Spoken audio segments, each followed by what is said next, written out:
Hola a todos, soy el doctor Enrique García Bol y en este video voy a platicar sobre las mutaciones del coronavirus, qué es lo que está pasando con estas variantes en la pandemia que estamos viviendo, qué tan preocupantes son o si no lo son tanto. Y en específico quiero enfocarme en este artículo que tiene fecha de publicación de ayer, 1 de julio, sobre esta nueva variante, la 427 y 429, una variante que se detectó recientemente en California. Y pues bueno, vamos a comenzar. Primero que nada, recordemos que este coronavirus es un virus RNA y que presenta varias proteínas en su superficie. Aquí vemos su membrana, aquí están estas proteínas. Estas proteínas, también conocidas como spike proteins o proteínas S, tienen diferentes partes. Como pueden ver, es la parte o estructura S1, la estructura S2 y tiene un dominio de unión al receptor. Estos son importantes porque, bueno, si vemos aquí un aumento de cómo se ve esta proteína, lo vemos aquí abajo. Las proteínas están formadas por aminoácidos y estas, como cualquier proteína, son dinámicas, es decir, constantemente pueden tener cambios. Y aquí, dependiendo de esta secuencia y la estructura de estos aminoácidos, es como se puede ir clasificando a los coronavirus. Que en específico, el D614G, fue la primera variante que se detectó que empezó a infectar a los humanos, la que empezó allá en Wuhan, en China, en 2019. Y pues vemos que es toda una proteína bastante grande que se encuentra unida a la membrana del virus. Y como pueden ver, pues esta proteína, que aquí tiene, bueno, esta parte es su dominio de unión al receptor. Esta parte también es dinámica, puede estar en un estado abierto o puede estar en un estado cerrado. Y hay anticuerpos que pueden reconocerlo en los dos casos, o a veces solo en el abierto o en el cerrado. Una vez dicho esto, pues tenemos que considerar que el coronavirus está clasificado en una gran familia. A su vez, la familia del coronavirus tiene diferentes géneros, y dentro de esos géneros encontramos los coronavirus tipo alfa, el género gamma, el beta y el delta. Bueno, creo que son algo pequeñas las letras, pero realmente cada uno de ellos son subtipos de coronavirus. Y cada una de las variantes que vamos encontrando dentro de estas mutaciones que hay con el coronavirus, las vamos colocando dentro de estos géneros. Y pues obviamente cada uno de ellos tiene diferentes formas en la estructura de esas proteínas S, que pues les puede dar ventajas para transmitirse mucho más rápido de una persona a otra, tener más resistencia o evadir la respuesta del sistema inmunológico. El siguiente, hay un concepto que se conoce como variantes de preocupación, o también conocidas como VOX por sus siglas en inglés, Variants of Concern, donde aquí esta es una página de la WHO, de la Organización Mundial de la Salud, donde nos clasifican algunas variantes alfa, beta, gamma y delta con sus subtipos. Vemos aquí la 1.17, algunas otras que ya hemos escuchado en las noticias, la P1, la brasileña, y pues nos dicen aquí características de cada uno de estos subtipos, el país donde se encontró cada uno de ellos y la fecha donde se designaron cada uno de ellos. Ahora, este concepto de las variantes de preocupación, o mejor conocidos como las VOX, son las variantes que han demostrado que puede ser un problema para la salud pública a nivel mundial, ya sea por varias razones. Una, porque puede modificar las manifestaciones clínicas del paciente, puede hacer que tenga manifestaciones clínicas mucho más severas, puede ser que las vacunas no sean eficientes o que la forma en la que se transmite sea mucho más efectiva o que puede infectar a las personas mucho más fácilmente. Estas son las clasificadas como variantes de preocupación. Y existe otro rubro que también está dentro de la OMS, que le llaman variantes de interés. Estas son, pues como dice el nombre, pues nos interesan, pero pues no han demostrado como tal que sea un peligro o una preocupación evidente para la pandemia. Pero aquí es donde entra el artículo que quiero mencionar ahorita, que es este.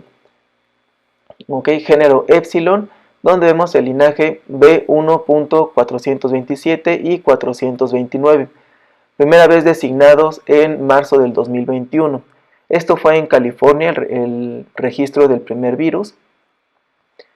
Y lo que ocurrió aquí es que, bueno, este es el virus, el original, el que les comentaba, el D614G, el que surgió en China, donde empezó toda la pandemia. A partir de aquí, pues es un virus, tiene material genético, su RNA, cada vez que se divide puede generar mutaciones y esas mutaciones han generado cambios en esta proteína de superficie, como vimos, algunos de sus aminoácidos, la estructura o el orden, o cambiar completamente su aminoácido. Esas mutaciones pueden generar variantes. Actualmente las tres variantes más peligrosas o populares, más relevantes que tenemos actualmente con la pandemia son estas: la B117, B1.351 y la P1. Y vemos la primera de Reino Unido, de Sudáfrica y de Brasil. En la siguiente columna nos muestran aquí el total de mutaciones que ha tenido cada una de estas variantes. Aquí, por ejemplo, 18 mutaciones es que esta variante ha tenido 18 cambios en toda su estructura que le permite evadir la respuesta inmune, presentar otro tipo de síntomas, transmitirse mucho más rápido de una persona a otra, etcétera, etcétera. Entonces aquí están, bueno, aquí vemos específicamente en qué parte se encuentran estas mutaciones dentro de los genes del virus, y la última columna nos habla de los posibles cambios funcionales, donde vemos en primer lugar que hay una transmisión mucho más eficiente, que hay una disminución en la protección mediada por anticuerpos, y que también, por último, este es algo que ha sido muy sonado últimamente, que la efectividad de las vacunas que tenemos actualmente está siendo mucho menor ante estas variantes. Así que, pues bueno, esto es lo más preocupante con estas, por eso son variantes de preocupación, estas VOX. Así que bueno, aquí los autores, para no dejarlo como un estudio preclínico, lo que hicieron fue también hacer un estudio clínico con pacientes.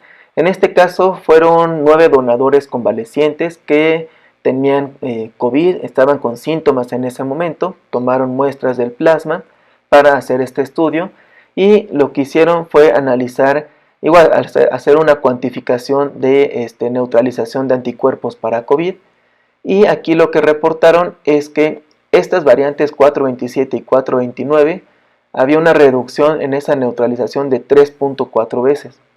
Claro que es algo preocupante, pero realmente no es algo nuevo, es una variante más que obviamente está haciendo que el problema sea mucho mayor y que tengamos que regresar a muchas de las restricciones que teníamos al inicio de la pandemia. Pero si lo comparamos con la reducción del efecto neutralizante contra el virus de otras variantes, pues está más o menos dentro del rango. Veamos la variante de Reino Unido, tiene aproximadamente una reducción de 1.9. La de Sudáfrica tiene una reducción de 4.4 y la de Brasil tiene una reducción de 3.3 en esa neutralización de anticuerpos contra el COVID. Entonces, si nos damos cuenta, pues sí, claro que hay que preocuparnos, es un problema más a todo esto que se está sumando con la pandemia, pero pues está a la par de esta variante, la de Brasil y la de Sudáfrica. Entonces sí, definitivamente hay que seguir aumentando las medidas, tener más cuidado, pero bueno, es algo que podemos esperar de los virus. Realmente los virus lo que buscan es adaptarse y poder seguirse dividiendo. Esto lo demostraron con estos 9 pacientes convalecientes, donde vemos en parte de los estudios, bueno, gráficas que ellos nos reportan, vemos aquí en las diferentes variantes, 429, la variante en cuestión del artículo, la británica, la de Sudáfrica y la brasileña. El otro mensaje que nos da importante el artículo es el cuarto, que la mutación L452R reduce la actividad de 14 de los 34 anticuerpos monoclonales contra los RBD, los dominios de unión al receptor. Esto lo vemos aquí en este estudio. Esto de los 6 anticuerpos monoclonales, ellos estudiaron realmente 34 anticuerpos monoclonales.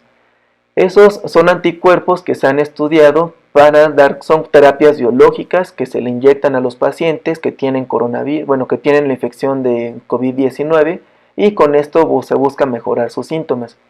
De esos 34 que hay en estudio, únicamente 6 han sido aprobados por la FDA y recomendados por la IDSA, la Infectious Diseases Society of America, que dicen, bueno, que los puedes utilizar en una persona que tenga coronavirus, que tenga síntomas y pues bueno, puede mejorar sus síntomas con este tratamiento. Entonces lo que querían valorar aquí también es, con esta nueva variante, qué tan efectivos eran estos anticuerpos. Y aquí vemos los 6 que ya están aprobados para su uso clínico. Vemos aquí en color negro cómo era la efectividad de esos tratamientos en las primeras variantes y en color amarillo vemos la nueva variante, la 429.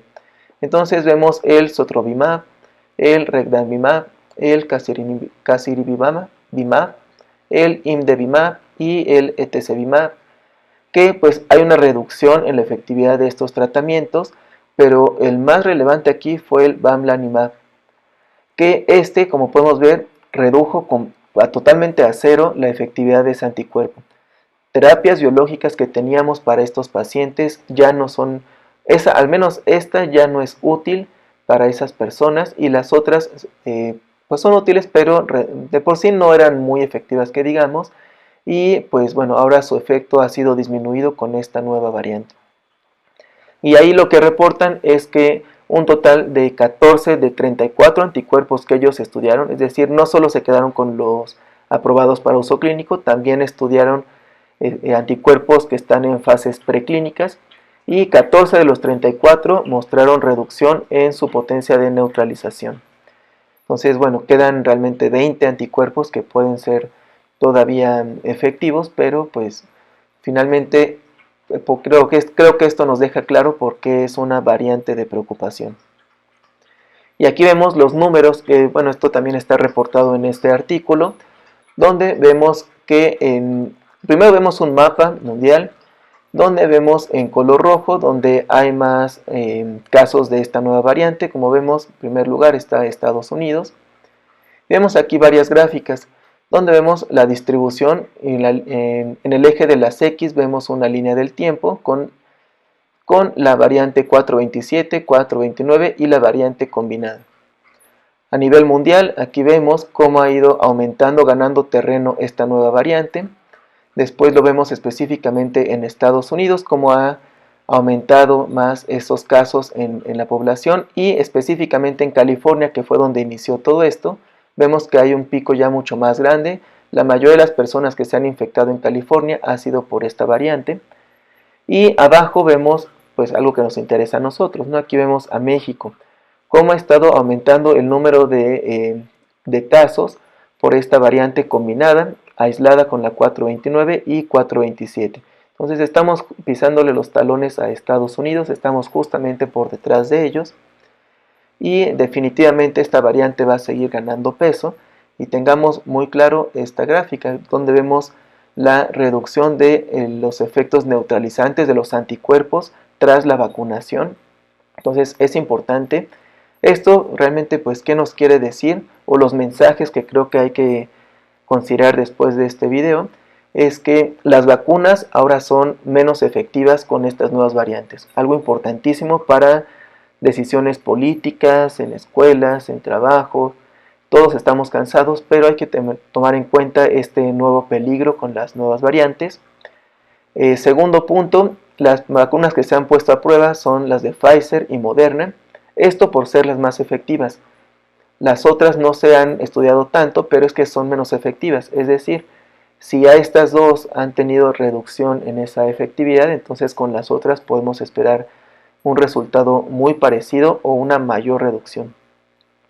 Tercer punto es que hoy en día existe un incremento en hospitalizaciones en todo el mundo por COVID-19, incluso en pacientes vacunados. Esto ya hay reportes, hospitales públicos y privados aquí en México.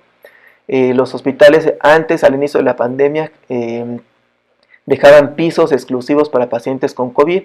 Conforme fuimos avanzando con la vacunación, se fueron cerrando esos pisos Actualmente se están abriendo nuevas secciones, nuevos pisos en los hospitales para volver a ingresar a estos pacientes. Así que definitivamente hay que tener mucho cuidado, y pues lo que se ha visto que realmente es efectivo y muy útil en estos casos es seguir utilizando el cubrebocas. Cada vez veo menos, entonces hay que seguirlos utilizando. Espacios cerrados indispensable, espacios abiertos dependiendo de la situación, pero creo que pues la prevención es la mejor herramienta o arma que tenemos contra este virus, así que el cubrebocas sería ideal, y seguir evitando las reuniones en la mayor medida de lo posible. Así que bueno, pues muchas gracias. Había estado un poco distante en estos canales, pero saben que aquí estoy publicando información. Entonces en YouTube pónganle ahí suscripción, la campanita para que les avise cuando publique algo nuevo, y en los otros canales que también subo temas de interés para medicina y para ciencia. Bueno, pues muchas gracias a todos. Hasta luego.